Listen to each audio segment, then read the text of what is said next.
A wealthy real estate mogul collapsed at his own dinner table, foam spilling from his lips as paramedics rushed him to the hospital. The poison coursing through his veins should have killed him within minutes, but it was a quiet housekeeper's split-second decision that saved his life, exposing a conspiracy that would shake the foundations of Chicago's elite social circle forever. Before we jump back in, tell us where you're tuning in from, and if this story touches you, make sure you're subscribed, because tomorrow, I've saved something extra special for you.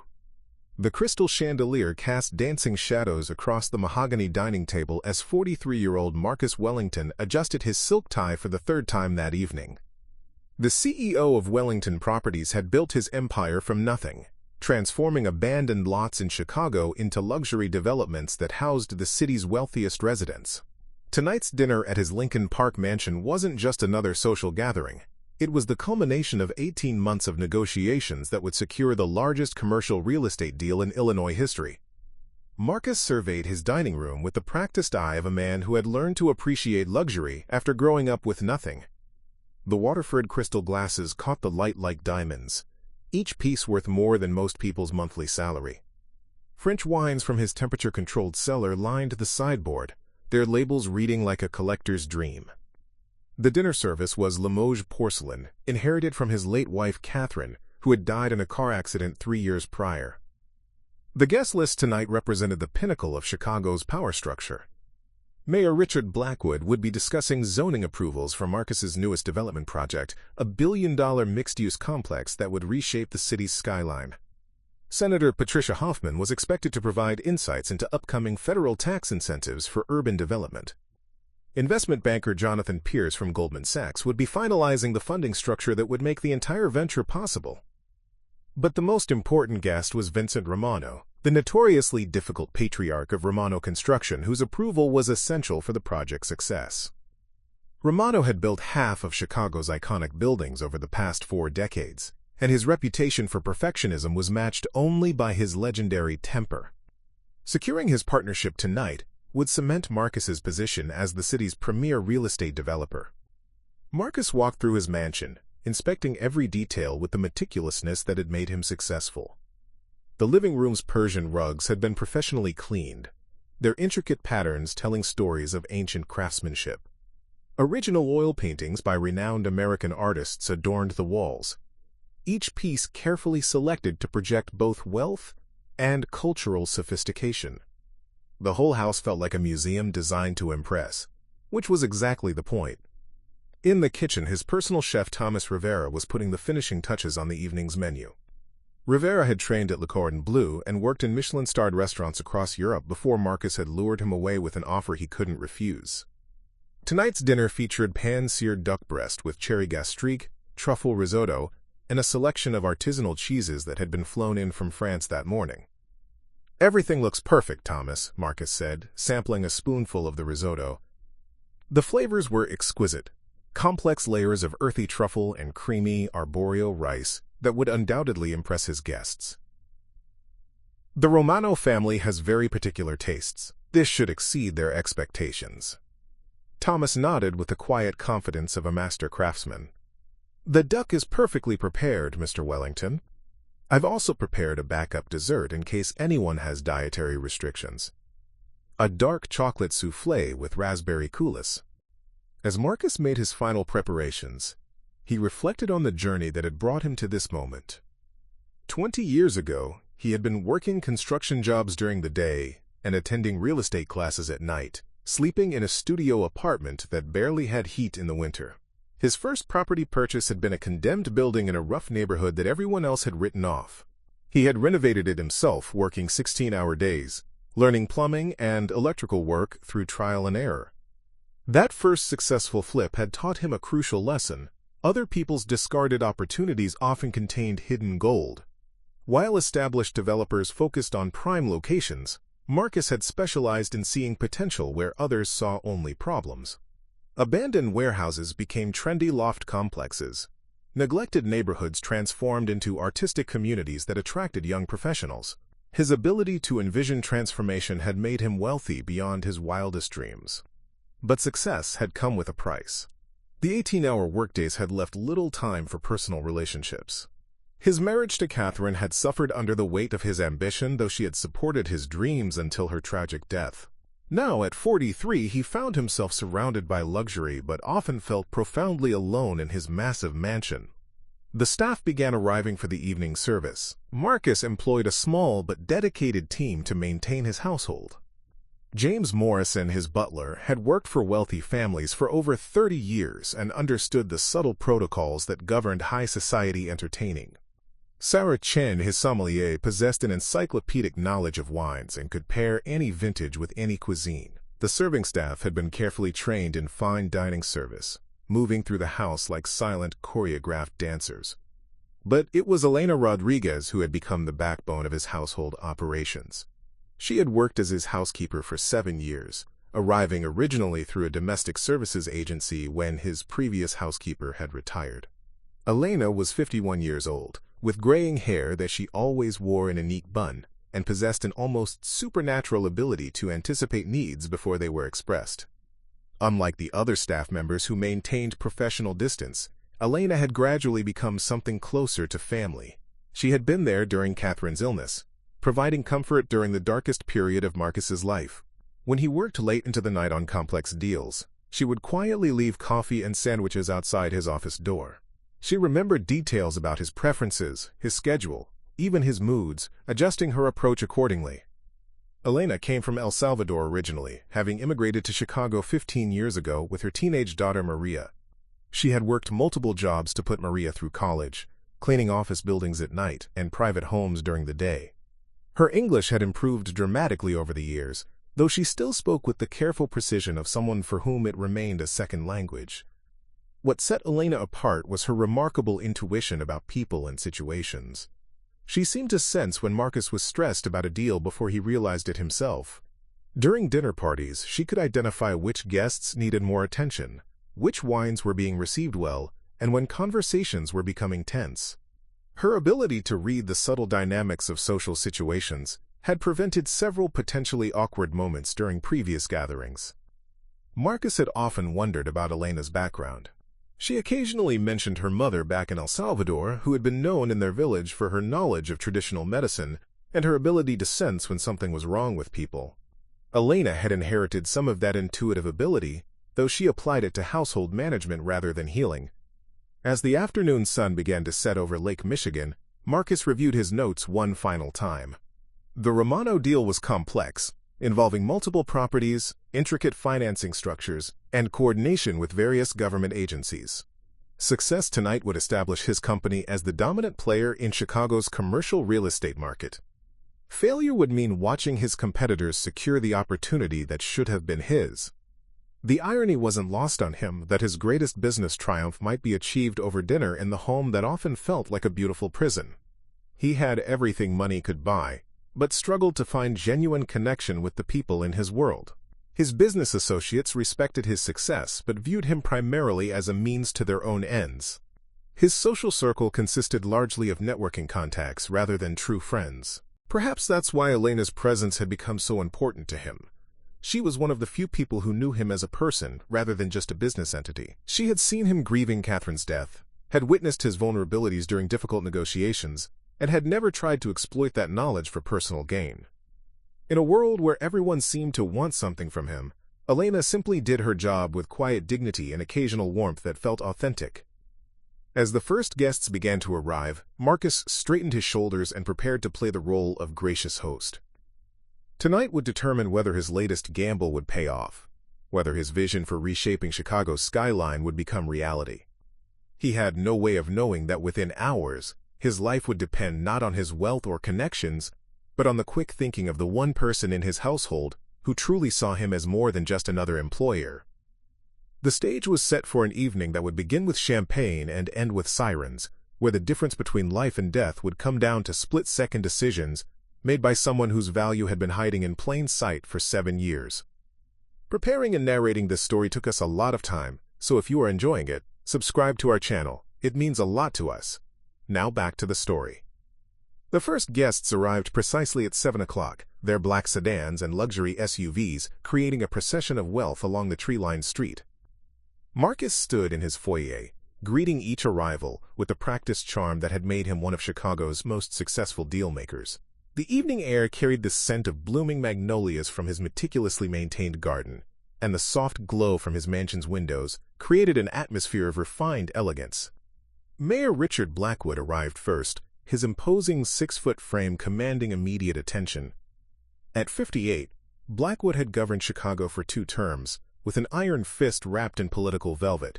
His salt-and-pepper beard was perfectly groomed, and his custom-tailored suit spoke of both power and accessibility.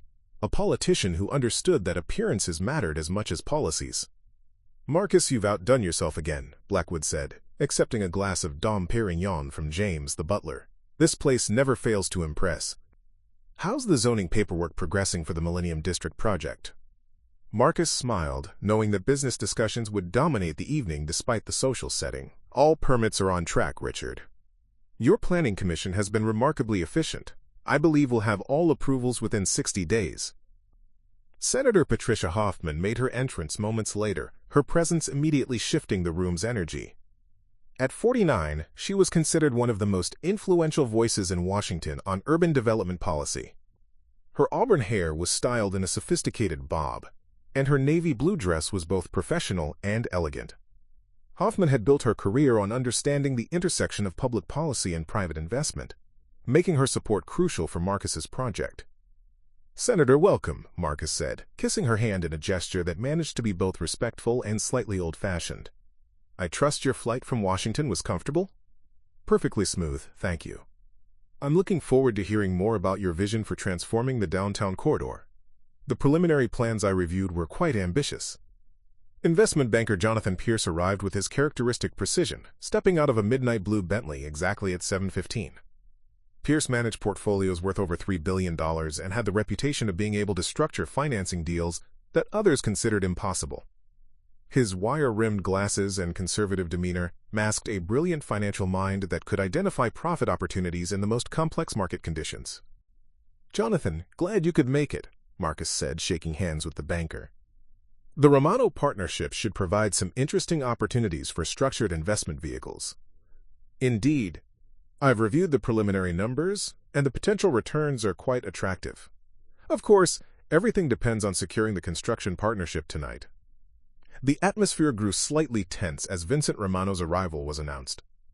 The patriarch of Romano construction was notoriously unpredictable, capable of walking out of negotiations over seemingly minor disagreements. At 72, he had built his company from a small family operation into Chicago's premier construction firm, but his success had come through demanding perfection from everyone around him. Romano entered wearing a perfectly pressed black suit that somehow made him look more intimidating rather than formal. His silver hair was slicked back, and his dark eyes seemed to catalog every detail of the room, searching for any sign of inadequacy or pretense. Behind him walked his son Michael Romano, who at 35 was being groomed to eventually take over the family business. "Mr. Romano, welcome to my home," Marcus said, extending his hand with careful respect. "I'm honored that you and Michael could join us tonight." Vincent Romano's handshake was firm but brief. "Wellington, your invitation was intriguing. I hope your proposal lives up to the quality of your hospitality." The subtle challenge in Romano's voice wasn't lost on anyone in the room. This wasn't just a dinner invitation. It was a test, and everyone present understood that the evening's success would determine whether Chicago's biggest construction project would move forward. Elena moved through the gathering like a silent guardian angel, ensuring that glasses remained filled and conversations flowed smoothly. She had changed from her usual casual work clothes into a neat black dress with a white apron, the traditional uniform for formal service. But Marcus noticed something different about her demeanor tonight. She seemed more alert than usual, her dark eyes constantly scanning the room as if searching for something specific. During the cocktail hour, Elena approached Marcus discreetly. "Mr. Wellington, excuse me. There's something I wanted to mention about this evening's service." "Of course, Elena. What is it?" "I noticed that Thomas had to step out briefly earlier, something about a family emergency with his sister. He returned about an hour ago, but he seemed different, distracted. I just wanted you to be aware." Marcus frowned slightly. Thomas Rivera had never been anything but completely professional and reliable. Did he say what the emergency was about? "No, sir." And when I asked if everything was all right, he just nodded and went back to preparing the final course. But he seemed nervous, which isn't like him. Marcus appreciated Elena's attention to detail, but he had more pressing concerns tonight. I'm sure it's nothing serious. Thomas is probably just feeling the pressure of cooking for such an important group. You know how he gets about perfection. Elena nodded, but Marcus noticed she didn't look entirely convinced. She had worked in enough wealthy households to understand the dynamics of high-stakes social gatherings, and something about the evening was setting off her instincts. As the group moved into the dining room, the conversation began to focus more directly on the proposed development project. The Millennium District development would transform 47 acres of underutilized downtown property into a mixed-use complex featuring luxury condominiums, upscale retail spaces, and Grade A office buildings. The project's estimated value was $1.2 billion, making it the largest private development in Chicago's history. The demographic studies show incredible demand for luxury housing in that corridor, Senator Hoffman said, examining the architectural renderings that Marcus had placed on a side table. Young professionals are moving back to urban centers, and they're willing to pay premium prices for walkable neighborhoods with high-end amenities. Mayor Blackwood nodded approvingly. The tax revenue alone would fund 3 new schools and a community health center. Plus, the construction jobs would provide economic stimulus for the entire region. Vincent Romano studied the plans with the critical eye of someone who had built thousands of structures over 4 decades. The timeline is aggressive, he said finally. 18 months from groundbreaking to occupancy for the residential phase. That assumes perfect weather, no labor disputes, and 0 change orders. That's where Romano Construction's reputation for efficiency becomes invaluable, Marcus replied diplomatically. Your company has consistently delivered complex projects on time and under budget. Michael Romano spoke for the first time that evening. The engineering challenges are significant. Building at this scale requires coordination between multiple specialty contractors, and the site has some geological complications that could affect foundation work. Jonathan Pierce leaned forward, his banker's instincts focusing on the financial implications. What's your contingency budget for unforeseen complications? In my experience, projects of this magnitude typically exceed initial estimates by 15 to 20%. Marcus had anticipated this question. We've allocated a 12% contingency fund, plus access to additional credit lines if needed. The revenue projections are conservative, so we have flexibility to absorb reasonable cost overruns. As they took their seats around the mahogany dining table, Elena began serving the first course. A delicate butternut squash soup garnished with toasted pumpkin seeds and a drizzle of truffle oil. The presentation was flawless, each bowl warmed to the perfect temperature and placed with silent precision. But as Elena served Vincent Romano, she noticed something that made her pause almost imperceptibly. The elderly construction magnate's hand was trembling slightly as he reached for his wine glass, and there was a thin sheen of perspiration on his forehead despite the comfortable temperature in the dining room. Elena had seen similar symptoms before, during her childhood in El Salvador when her mother had treated various illnesses in their village. Her mother had taught her to observe people carefully, to notice when something wasn't quite right about their appearance or behavior. Vincent Romano looked like a man who was fighting off some kind of discomfort, though he was clearly trying to hide it. She continued serving the other guests, but her attention kept returning to Romano. His color seemed slightly off. Not pale exactly, but lacking the healthy glow that someone his age should have after arriving at a pleasant social gathering. He was also eating very little, pushing the soup around in his bowl, rather than actually consuming it. Marcus was too focused on the business discussion to notice Romano's condition. The conversation had moved to financing structures and profit-sharing arrangements, the kind of complex negotiations that required complete concentration. Senator Hoffman was explaining federal tax incentives for urban development, while Jonathan Pierce outlined various investment vehicle options. Elena retreated to the kitchen to help Thomas prepare the main course, but her mind remained on Vincent Romano's strange behavior. Something about the evening felt off, though she couldn't pinpoint exactly what was triggering her unease. Her mother had always said that trouble often announced itself in small ways before becoming obvious, and Elena had learned to trust those subtle warning signs. The stage was set for what appeared to be a successful business dinner, but beneath the surface of elegant conversation and fine cuisine, dangerous currents were beginning to stir. The main course arrived with theatrical flair, Thomas Rivera's signature pan-seared duck breast with cherry gastrique, accompanied by perfectly seasoned truffle risotto. The aroma filled the dining room as Elena and the serving staff placed each plate with precision. The duck was sliced to reveal a perfect pink center, the sauce glistening under the chandelier's warm light. "Thomas has outdone himself tonight," Marcus announced, raising his wine glass. "To successful partnerships and mutual prosperity." The guests echoed the toast, crystal glasses chiming together in a symphony of shared ambition. Vincent Romano seemed to have recovered from his earlier discomfort, engaging more actively in the conversation about construction timelines and material sourcing. The business discussion was progressing better than Marcus had dared hope.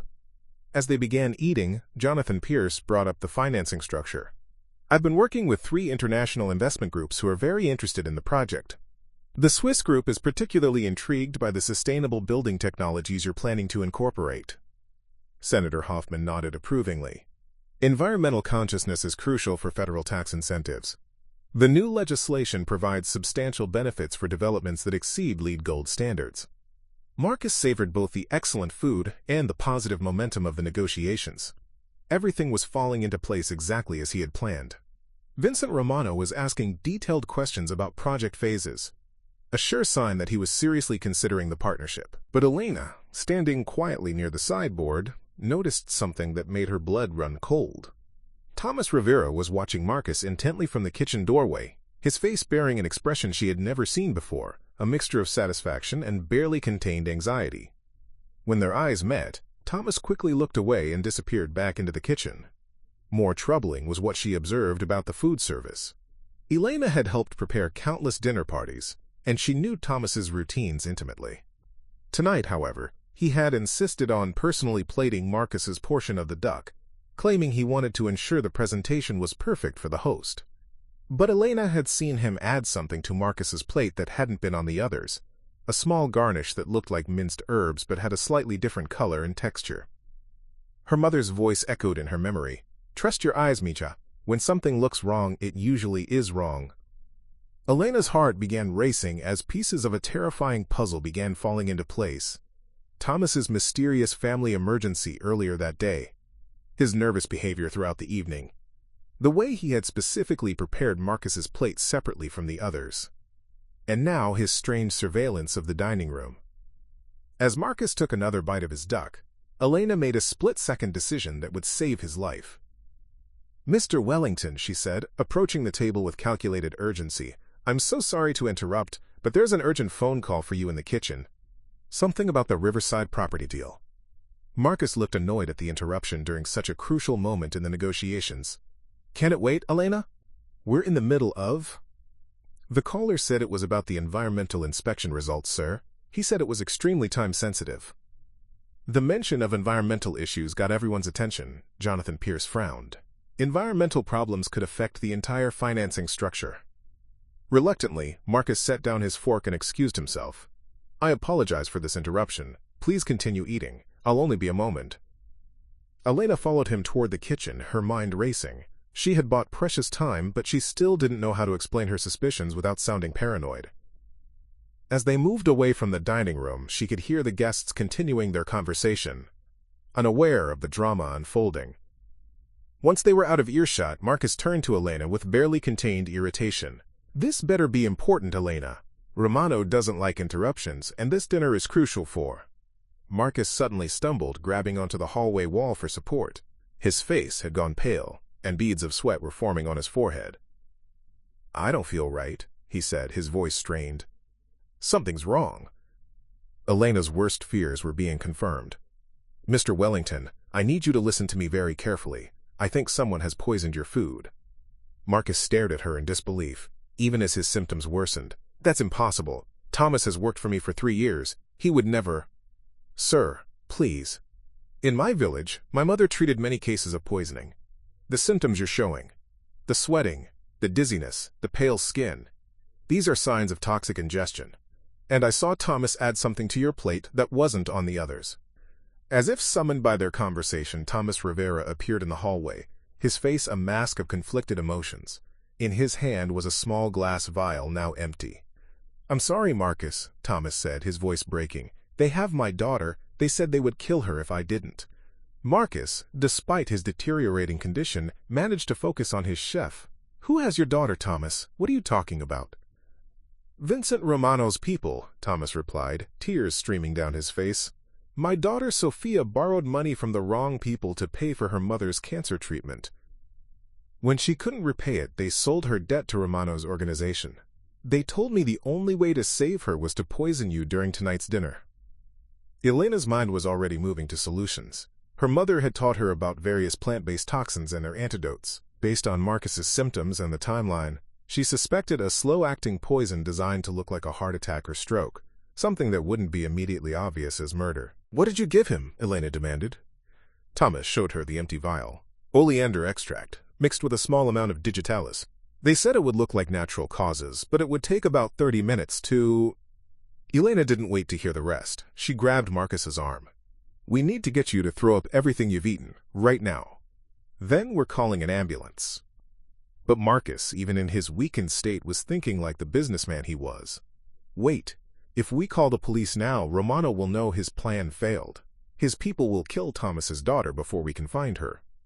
Elena looked between the two men, understanding immediately what Marcus was suggesting. You want to pretend the poisoning worked? Not pretend, Marcus said, swaying on his feet. But we need to control the situation. Thomas, where is your daughter being held? A warehouse on the south side. But Mr. Wellington, you're getting sicker. We need to get you medical attention. Elena was already formulating a plan. Thomas, go back to the dining room and act normal. Tell them Marcus had to step out for an important business call.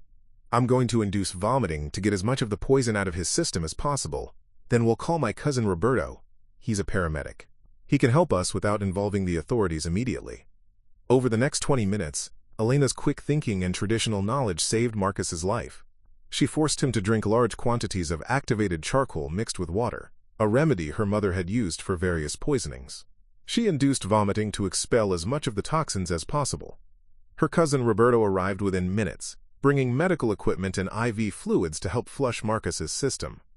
Meanwhile, Thomas returned to the dining room and managed to maintain the pretense that everything was normal.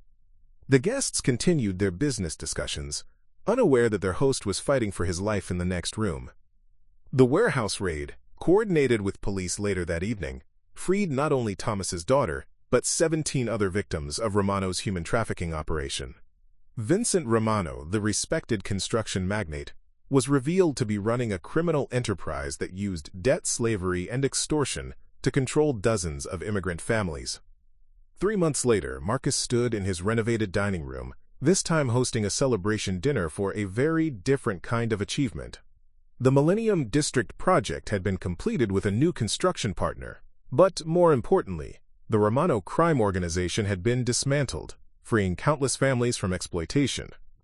Elena sat at the head table, no longer wearing a housekeeper's uniform, but dressed in business attire as Marcus's newly appointed Director of Employee Safety and Welfare.